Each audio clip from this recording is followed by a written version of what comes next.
وضعی داشت، چیز خیلی خوبی است دیگه. انسان وضعی داشته باشد که هر چه از خدای متعال طلب کرد خدا به او بده، یعنی دعاهاش همه مستجاب بشه.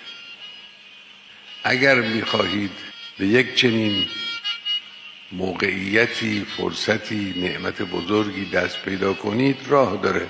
امیدت رو از غیر خدا قطع کن. اگر این شد، اون وقت هر چی که از خدا خواستید خدا به شما خواهد داد. بله، ممکن انسان یک چیزهایی رو از خدای متعال طلب میکنه که دست یافتن او به اون چیزها به ضرر اوست.